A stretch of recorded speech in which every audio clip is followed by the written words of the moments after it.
Hello friends, मैं हूं गौरव और साल 1988 में दो अमेरिकन साइंटिस्टों ने एक पेपर पब्लिश किया named numerical evidence that the motion of Pluto is chaotic. इस पेपर में उन्होंने क्लियरली यह दावा किया कि प्लूटो के केओटिक ऑर्बिट की वजह से बाकी सारे प्लैनेट्स के ऑर्बिट में गड़बड़ आ सकती है। एंड टू वेरीफाई दिस, जब मैंने खुद इस पेपर वाली बात को एक सिमुलेशन सॉफ्टवेयर में डाल के ट्राई किया तो आप खुद ही देख लो हमें क्या मिला। प्लूटो के पाथ में दो ऐसे पॉइंट्स हैं जब वो नेपट्यून के ऑर्बिट को इंटरसेक्ट करता है, यानी अगर ये दोनों एक साथ इन इंटरसेक्शन पॉइंट्स पर पहुंचे एक ही समय में तो कोलिजन निश्चित है।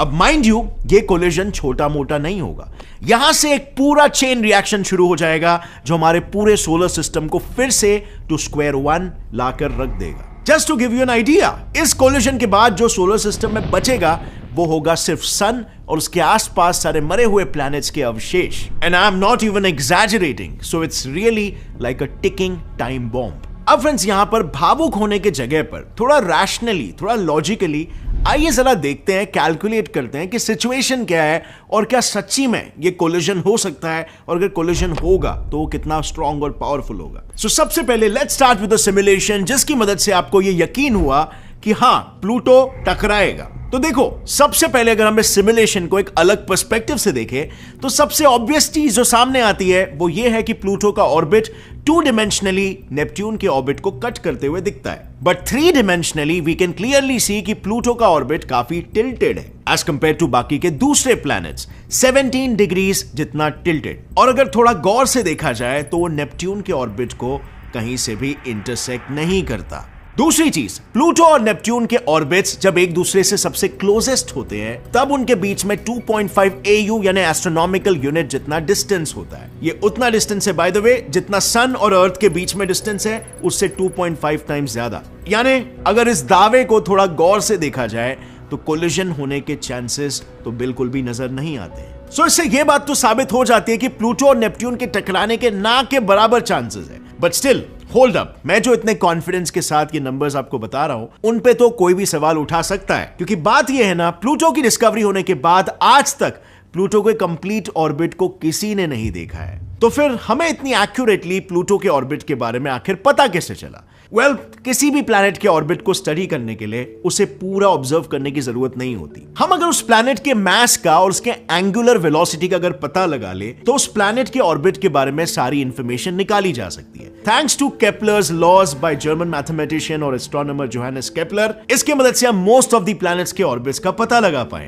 केपलर ने 17th सेंचुरी में ही अपने प्लैनेटरी मोशंस के 3 लॉज को पब्लिश किया था, जिनकी मदद से आज हम किसी भी सेलेस्टियल ऑब्जेक्ट के पाथ को बड़ी आसानी से स्टडी कर सकते हैं। तो चलो, आपके नॉलेज के लिए मैं आपको एकदम सिंपल वर्ड्स में इन 3 लॉज के बारे में समझा देता हूं। फर्स्ट लॉ है, सभी प्लैनेट्स सन के अराउंड एक इलिप्टिकल पाथ में रिवॉल्व करते हैं।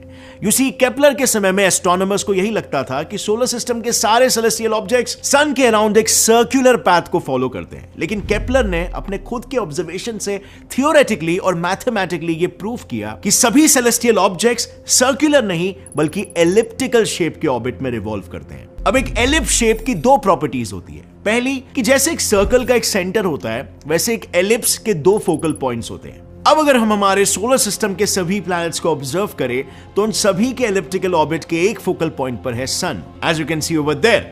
सिमिलरली सेकेंड वाला लॉ भी एकदम इजी है। देखो, according to Kepler second law, कोई भी सेलेस्टियल ऑब्जेक्ट अपने ऑर्बिट में इक्वल इंटरवल्स में इक्वल एरिया कवर करता है। इसे थोड़ा विजुअली एक थॉट एक्सपेरिमेंट के थ्रू समझते हैं। इमेजिन करो एक सन और उसके अराउंड एलिप्टिकल ऑर्बिट में रिवॉल्व करता है ये planet. So now as we all know, sun के ग्रेविटेशनल पुल की वजह से जब कोई भी प्लैनेट सन से दूर होता है तो उसकी वेलोसिटी कम हो जाती है, और जब वो सन के नजदीक होता है तब उसकी वेलोसिटी बढ़ जाती है। बिल्कुल यही कॉन्सेप्ट केपलर के सेकेंड लॉ को एक्सप्लेन कर देता है। सो नाउ इमेजिन कि प्लैनेट हमारे सन से सबसे दूर है, तब बेसिकली अगर हम प्लैनेट से सन तक एक लाइन ड्रॉ करें और फिर स्पेसिफिक इंटरवल के बाद फिर एक लाइन ड्रॉ करें तो हमें एक ट्रायंगुलर सा रीजन मिलेगा। उस ट्रायंगुलर रीजन का एरिया और फिर सेम इंटरवल में सेम एक्सपेरिमेंट को जब हम सन के क्लोजेस्ट पॉइंट से परफॉर्म करेंगे तब उस ट्रायंगुलर रीजन का एरिया, ये दोनों एरिया डिट्टो सेम होगा। And this is what Kepler's second law. And now finally आ जाते हैं most important and most widely used Kepler's third law पर।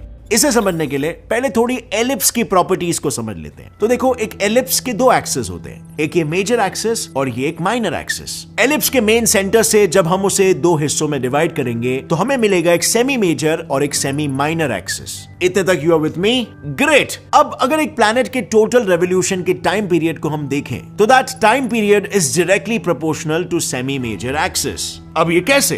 वेल, इस फॉर्मूला की मदद से। अब ये कैसे आया ये बताने चाहूंगा तो एक पूरा अलग ही वीडियो बन जाएगा। सो अभी के लिए इस फॉर्मूला को बस फॉलो करते हैं। सो देयर यू गो।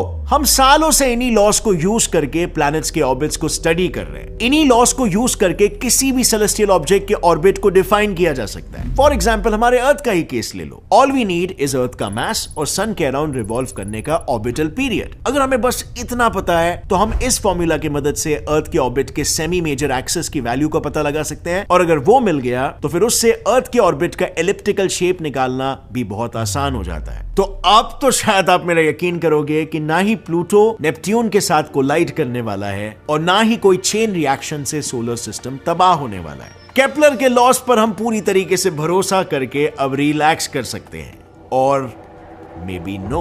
2009 में दो साइंटिस्टों ने केपलर्स लॉ की मदद से एक सिमुलेशन बनाने की सोची, जिसमें उन्होंने 5 बिलियन साल तक के ऑर्बिटल एवोल्यूशन को स्टडी करने का प्लान किया। इस सिमुलेशन में उन्होंने सिर्फ एक छोटे से पैरामीटर को चेंज किया। उन्होंने सन से लेके मर्क्यूरी के डिस्टेंस को सिर्फ 1 mm से कम किया। अब व्हाट डू यू थिंक क्या हुआ होगा? मोस्टली कुछ नहीं, राइट? यूनिवर्स इतना बड़ा है, 1 mm से क्या ही हो जाता है। But here you are wrong.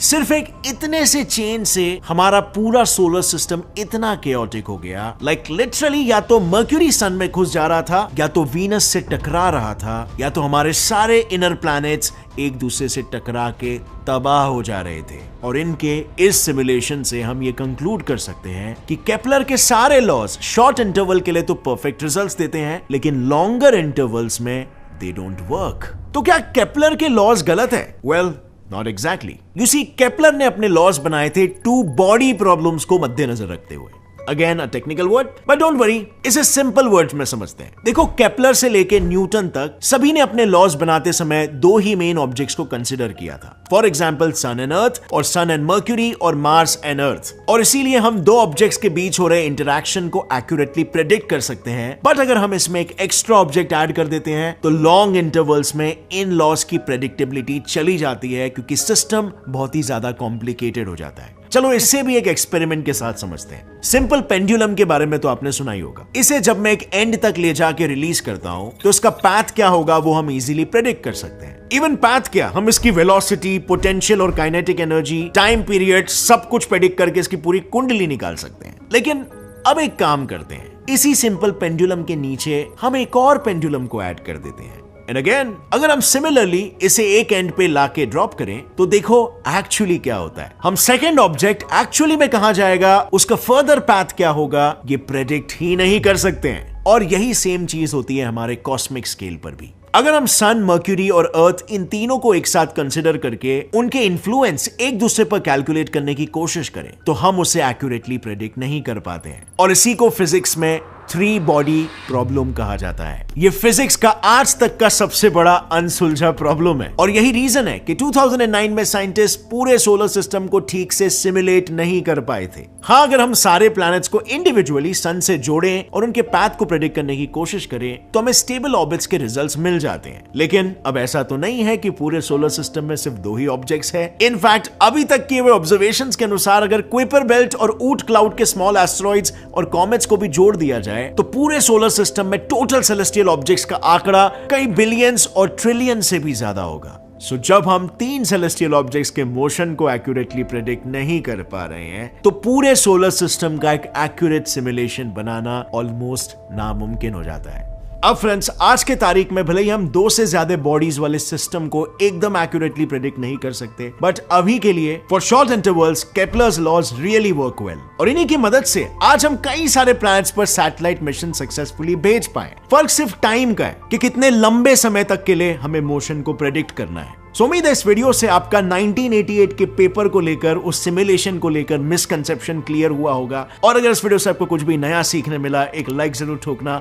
Gate set fly science channel को भी सब्सक्राइब करो और बेल नोटिफिकेशन दबाओ ताकि आगे ऐसे इंटरेस्टिंग और नॉलेजेबल वीडियोस आप कभी भी मिस ना करो। Stay curious friends, as always, जय हिंद।